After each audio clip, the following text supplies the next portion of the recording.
which I hope you will. You know your mom and your neighbors and everybody else and the preschool families are going to say, but have you seen the test scores?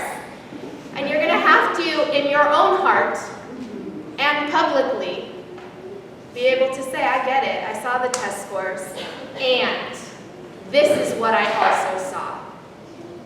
Okay?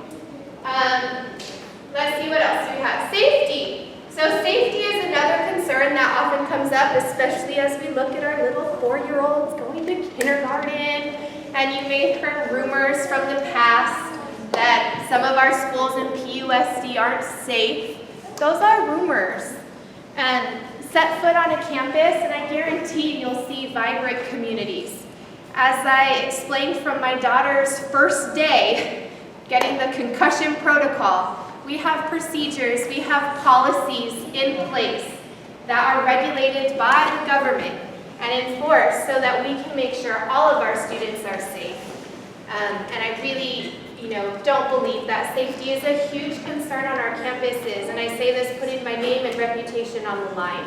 So I ask you, when you hear the concern safety, I would ask that you look a little deeper and ask yourself, what does safety really mean?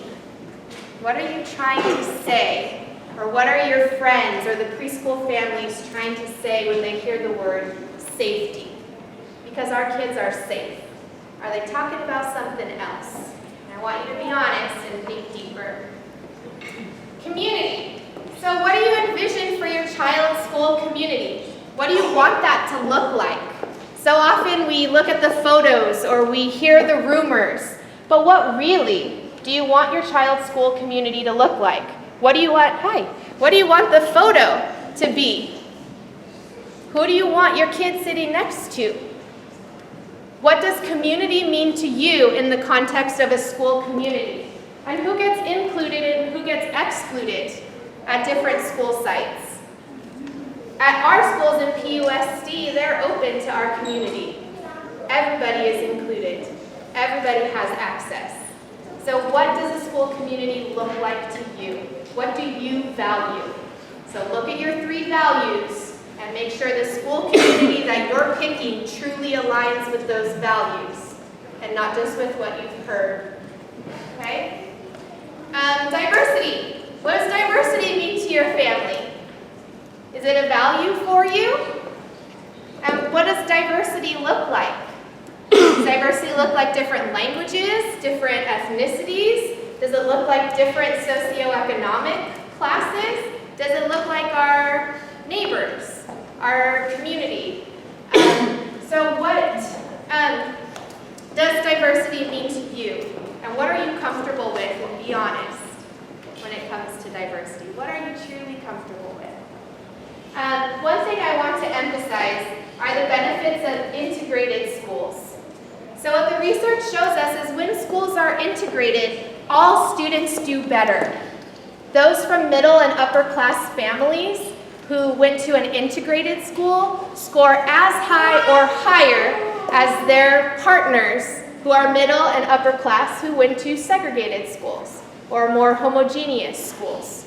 So that's what the research consistently shows us, is there's no higher comparable test outcomes for students who the outcomes are comparable for students who are from middle and upper class backgrounds who attend integrated schools versus those who don't, okay? And we know the benefits of diversity in terms of being able to function in the world, to see culture, to see people, to have that skill set around. Resources. So we often think about our schools, and you hear in the news that, our schools are sometimes struggling. This is a fact. This is based on the funding formula we use in California. So if we think about resources, if you and your families invest in our schools, I just heard recently one of the private schools is like $34,000 or something like that a year. Imagine if that money went to our schools, right? For $5,000, you could have 2 additional field trips per grade level for the entire school.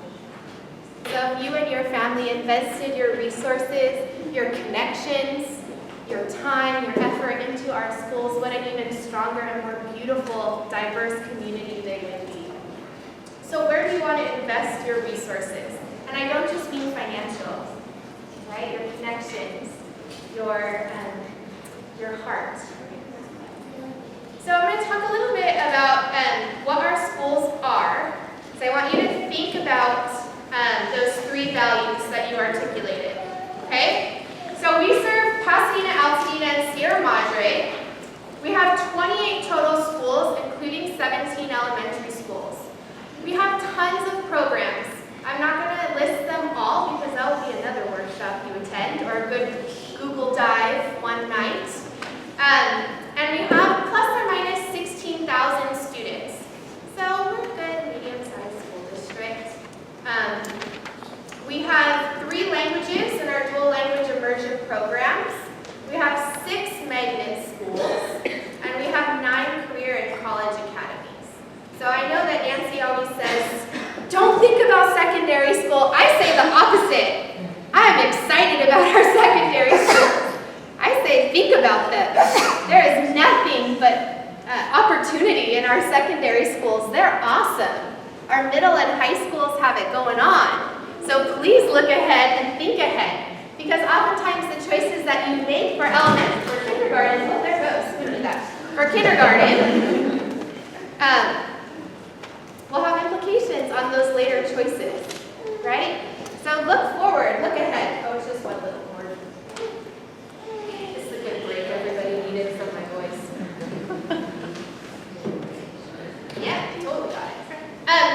So a couple other things that I want to share about our elementary schools. And if you notice, I never say anything bad about any other schools, private, charter, whatever. I only say what we have to offer because your determination is going to be based on your values. But cool things about our elementary schools are that 100% of all elementary students participate in music program. And that's funded by PEF and by the district. So fun fact is last year, all 3rd graders play violin in PUSD. And although I know this, I didn't actually know my daughter was playing violin. I feel sometimes like and I say this not out of hyperbole and not because I'm standing here like a commercial, but my kids get so much at these schools I don't even realize it.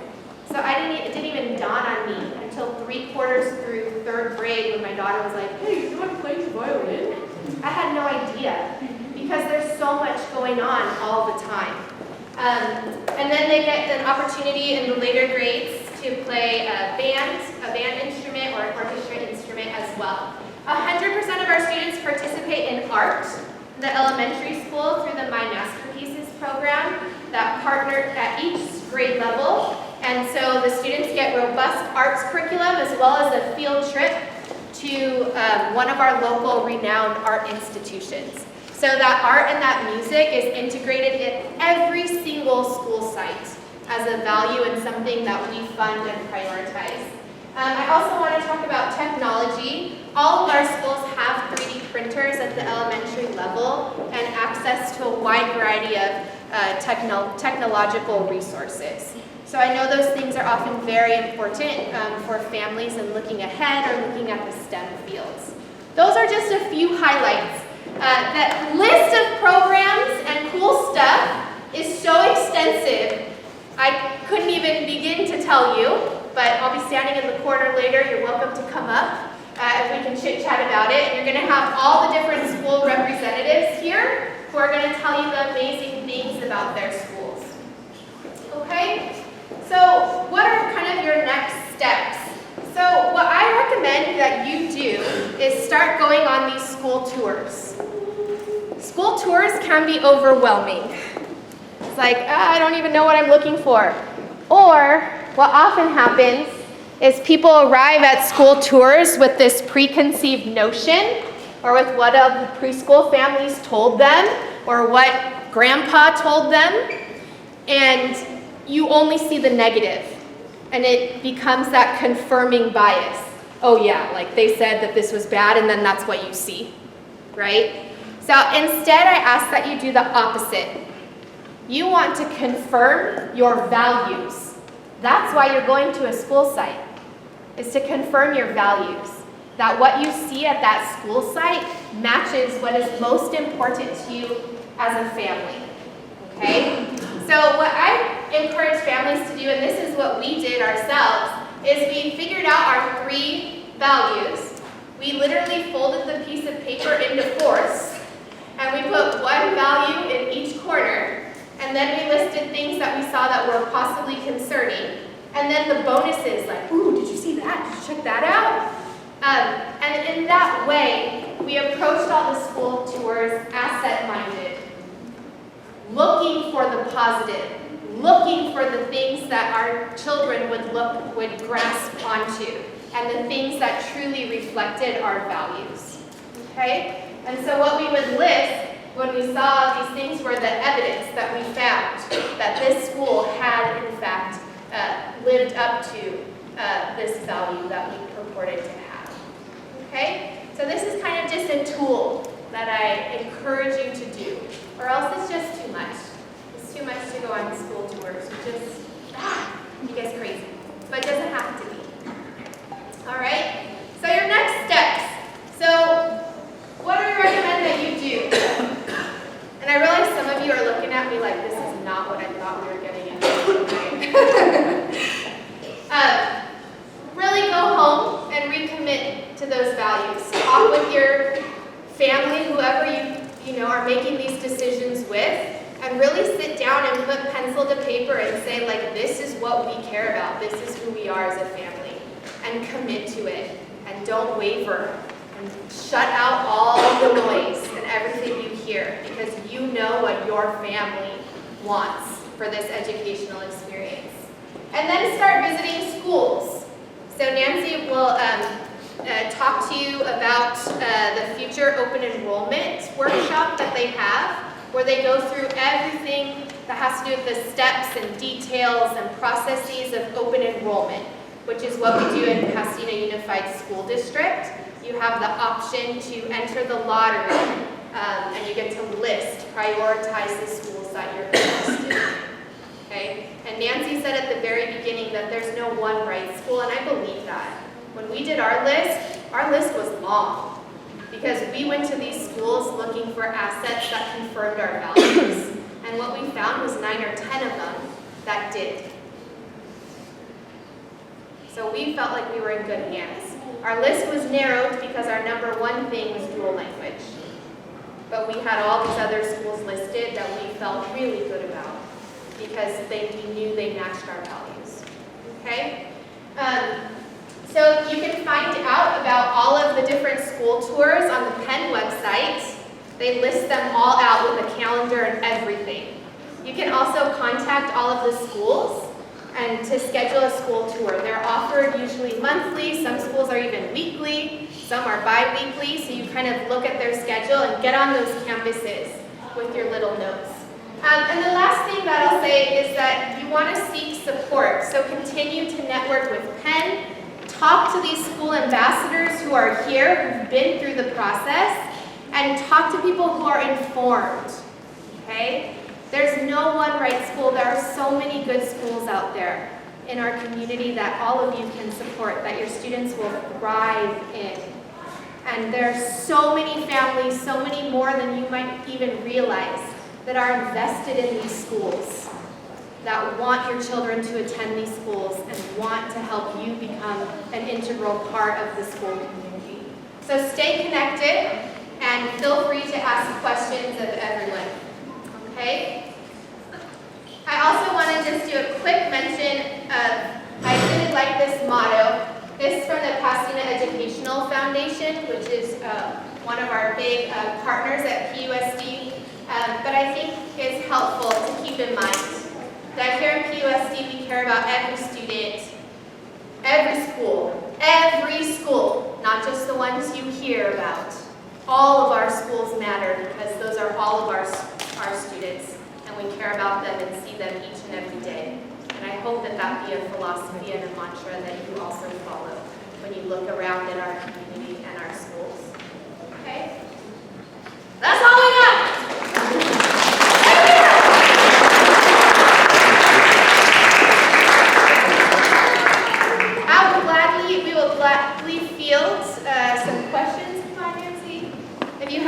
questions for the good of the group, we will gladly field them. This is your chance. I talked very fast.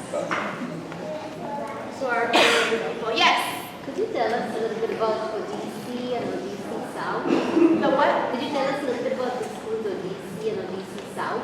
Odyssey. Yeah. So we have several charter schools in our community. Actually, we have around 50 charter and private schools in our community. So this is a very dense school competitive area. And Odyssey is a charter school. Some are chartered through the Pasadena Unified School District. Some are chartered through the county. I cannot share information about those. I'm not familiar with them. But you could certainly find out information from them about those schools. And their enrollment is separate from PUSD, so if you wanted to attend one of the charter schools, you would have to go through a process of filling out an application for them, so they're not part of the PUSD enrollment process. Yeah.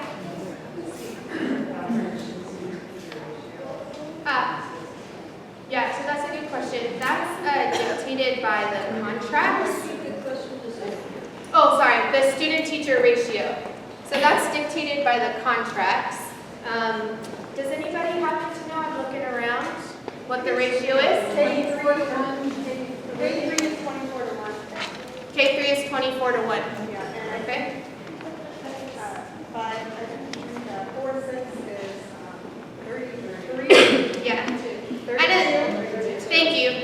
I don't want to, thank you so much for sharing, and I know we don't want to get involved in site conversations. So it's an average too, by school site, by staffing, by program. Okay? Okay, we got 1, 2, 3.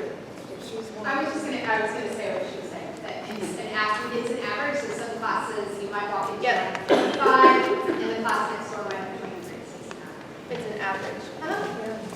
I have heard that if money isn't raised by an individual school, they will close their library and computer lab. How accurate is that when it's coming from teachers at that school? Right, so it's a crazy school funding formula in California. Our schools are not funded at the level they need to be funded. That's just a fact. So as a result of various school sites, depending on their school enrollment, so for example, the school has a high number of students who are low SES or enrolled in the free and reduced lunch program or have other specified needs, that school may get additional funding based on the needs of students. In addition to that, many schools, all of our schools have what are called annual funds that help to raise money for specific school priorities. In terms of like, does every school have a librarian, those types of questions, those are dictated by the school district budget. And funding for those areas fluctuates. And so school sites determine their particular priorities, and then annual funds and principals and the school community try to fill in whatever gaps are left. There and then there. I'm curious to learn a little bit about the transitional kindergarten, and I'll say up front I have not been at home Googling the answer, so maybe you can talk a little bit about TK, what that means, and how that fits into the whole puzzle. Sure. Do you want to do TK or BK? You can do it. Okay. Transitional kindergarten. So, a few years ago, the cutoff date to start kindergarten was December 1st, and then California, and like many other states in the United States, has changed and pushed back their start month. So now our start month for kindergarten is September 1st. So some of us remember December 1st. So it's September 1st. So then there's funding for TK for those students who are born between September 1st and December 1st. And different school districts offer it in different ways. Some school districts will say, oh, any 4-year-old can come to TK, depending on funding, of course. Others will just do what's mandated by law based on funding. So generally, it's offered only at a few of our school sites because you're only looking at a 3-month window of residents and families who choose. But our TK programs have been great. And you're assigned to a TK based on your residence. So you can't just pick which TK program. Thank you. There was a question. My husband and I jumped on the Altadena Arts Magnet tour, and I wanted to ask that day, because I know they're in year 3 of a 5-year grant, if any of the money that is within the grant goes to teacher salaries, and then how typical, if there is grant money, does that money go toward teacher salaries? Yeah, that's a very fair question. So many of our schools either are currently or have been, have received federal magnet grant funding, which is really exciting. It helps the whole goal is school integration through the creation of specialized school programming options for the community. So we have several magnet school programs in PUSD. Many of them have already ended their funding cycle. So the goal through the federal magnet grant is that the school community builds resources along the way so that programming can become self-sustaining.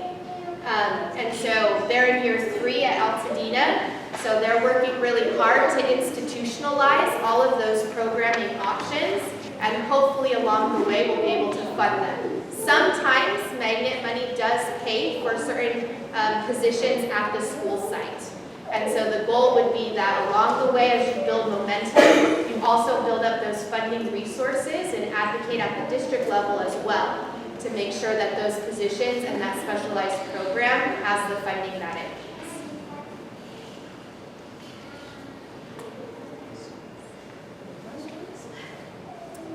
Okay, then we'll be here to answer questions, but before we break off, I want to introduce Laura Diaz, who's our Director of Parent Engagement, and also a PUSD parent currently. Middle school and high school. And Susan Schwartz, who is our Program Director, and we'll take it from here. Hi, everybody.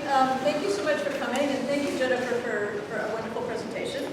I am going to introduce some of our parent ambassadors who are here tonight. So the last part of this program is just a chance for you to meet and greet. You can talk amongst yourselves, and you can also talk with parents who have kids at most of the elementary schools in the district. We weren't able to get a representative from every school site here tonight, but we have most of the schools represented. And on our website, we also have, as Nancy mentioned, a way to get in touch. If you can't find a parent and you want to talk to a parent from a particular school, you can go to our website, you can contact us, and we'll try to put you in touch with someone. So a big part of what we do is being a network and really trying to connect parents with parents and parents with schools. So tonight, I'm not going to even try to go in any kind of order. I'm just going to go in the order that they signed in on the sign-in sheet. So we have Tina from Jackson, STEM dual language. We have Kirsten Harmon from Jefferson, and they've got little signs so you can find them in the crowd. From Jefferson, also a Spanish dual language immersion program there. We have one of our Penn board members, Lisa Swan from Don Benito. We have 2 parents here from Webster, Ann Harrer and Vienna Espinosa over there in the corner. We have 2 parents from Norma Coombs, Amy Cunningham and Allegra Fisher, also over there. I have Teresa Tugura from Sierra Madre Elementary. And I have another Penn board member, Jennifer Goldman and Jennifer Valdez. We like to call this the Jennifer School, so if your name isn't Jennifer, just like forget about it. From Hamilton. We also have Mary Morales from McKinley, right there. We have Victoria Knapp from Altadena Arts Magnet. I feel like this is sort of like a convention. In the great state of Rhode Island. We have Gargi Mentideski from San Rafael. We have Giovanni Oliva from Longfellow in the back. Erica Williams from Willard, IB. And Leslie Tampari, who is also on our Penn board from Field, from the Mandarin program. And I think that is it. So at this point, I want to also, just before you disperse, I want to ask you to fill out the yellow